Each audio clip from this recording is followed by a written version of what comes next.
Hey guys, welcome back to Inchworm Gardens. On today's video, we're going to be talking about using wood chips in your garden.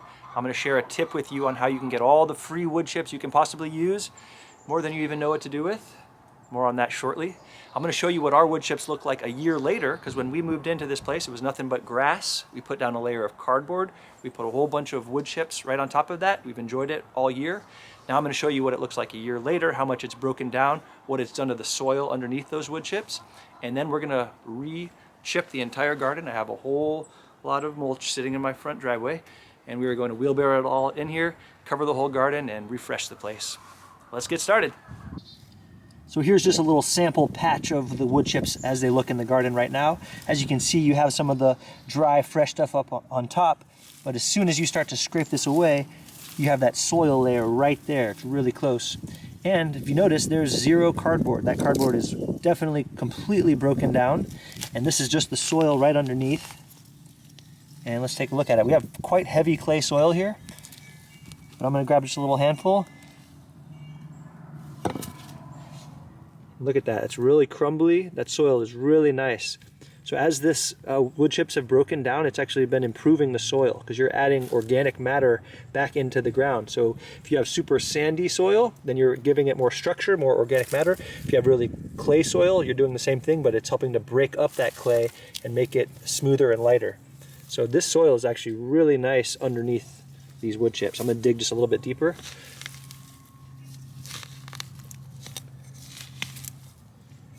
Yeah. So this was all grass just a year ago. There's still some little, very small roots in there, but that's just really nice soil. I'm squeezing it. See, so it still does ball up a little bit, so there's still a good bit of clay in there, but it's definitely improved. As you can see, this stuff is just constantly breaking down, so you have to refresh it every now and then. This could probably go another season, but we have the wood chips, so we're just going to go ahead and add more. But there you go. Using wood chips is a good way to improve your soil. Now we're just using it as like the walkway area. We don't have it in the beds, but if you were like preparing a whole area to then plant in, like row crops, you could start with putting down a bunch of wood chips, give it some time to break down, and then that's going to improve the fertility and structure of your soil. So using wood chips is just a great way to improve soil, and it also acts as a nice little mulch walkway. All right, so let's talk about sourcing your wood chips. Now they sell this stuff at Home Depot, at Lowe's. I think they come in like 3 cubic foot bags for $4 or $5. You can do that if you have a small space, but if you're trying to mulch a large area, that's gonna add up quickly. The place that you can really find these is your local tree services, your city. When people chop down trees, they wood chip them up and they dump them somewhere. Now the trouble is connecting with those guys. If you have a direct connection with some of these tree companies, then you can ask them for it. You can purchase it off of some of them, which I did last year. I paid like $120 to get a big pile. But here's the tip on where you can get this stuff for free. So there's a company called Chip Drop, and it's a really, really cool idea. What they do is they basically connect tree services with the home gardener or consumer.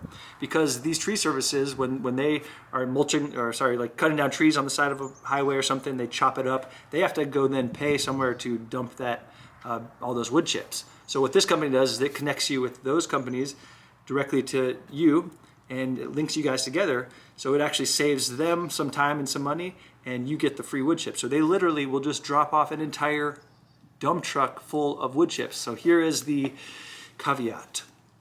You have no idea when they're coming or how much you're gonna get. So what that can lead to is more mulch than you possibly need or know what to do with. I got, I think, 10 cubic yards last year, maybe 12, and that was more than I could even use. I was struggling to find uses for it. I was dropped off about, I don't know, this is probably 20 yards of mulch, so much, and I did not know it was coming.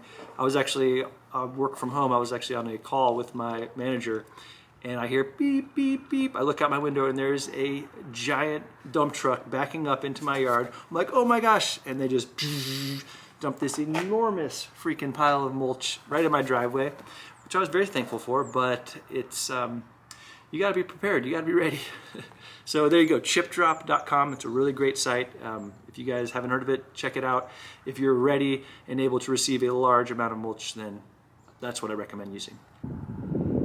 Let's just get an idea of the size of this dang pile. It is enormous. Oh my gosh, we have a lot of work ahead of us. So the other thing is you don't have any idea of what kind of trees or what kind of wood you're gonna get. So if that's an issue, just be aware of that. I can't quite tell what this is. I know there's some cedar in here, and there's actually this really cool yellowish orange wood in here. See, it has pretty nice color. Let me see. Oh, also, it's not perfectly chipped. Here's all the branches and stuff we've pulled out so far. But check out this really pretty stuff here. I think it's from Osage orange or the hedge apple. It's a type of tree that grows around here in Middle Tennessee. Really pretty yellowish color. And because they're so fresh, it's quite light. You know, I personally probably would have preferred a darker mulch, but you know, it looks pretty nice. I like this light color, and it's gonna last a lot longer because these were probably cut honestly the same day that they dropped them off. I'm sure they were. So they're fresh, they're gonna last a long time, and they look pretty good. So I'm happy with it. Now the thing to do is we just gotta move this sucker everywhere we can. And I'm gonna have to get creative on what I'm gonna do with this. I'm gonna be sharing it with neighbors. I'm literally gonna go and like knock on people's doors that I've seen around here that have gardens. I'm gonna say, please bring a truck and I will load it up for you, take all you want. If you're seeing this and you're local to Middle Tennessee, the Spring Hill area, shoot me a message and come get some yourself if you'd like. All right, let's start moving the stuff.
Yeah, baby. So here's an interesting thing about these big mulch piles is that they heat up quite intensely. So it's like 40 degrees outside right now. It's been freezing for the past week.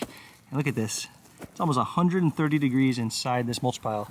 I think a lot of that is just solar heat. As the sun beats down on it, it absorbs and traps that solar heat. And then I also know that when compost and stuff starts to break down, it also heats up like that. So there could be some decomposition happening, but also it just traps that solar energy. Pretty wild, 130 degrees. All right, I was able to get almost everything done before I ran out of daylight. And honestly, it did not take that long. It was maybe only an hour or two of work, 15 wheelbarrows or so. But when your garden helpers are toddlers, everything takes much, much longer. But I'm very happy with the results. Let me show you how it looks. All right, everything is looking nice and fresh. I really do like how this looks. I actually do enjoy this lighter color too. And check out these once raised beds are now basically in-ground beds. This is a really deep layer of mulch.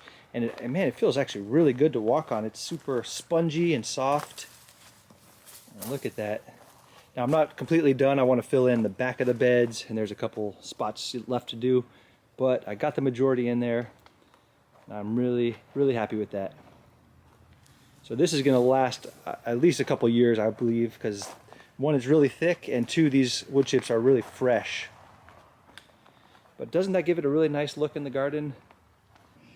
All right, so that's it for today, guys. Thank you so much for watching. Catch you on the next one. And by the way, this did not even make a dent in that pile of wood chips in my driveway. So stay tuned for what we're going to do with that pile, because your guess is as good as mine. Thanks, guys.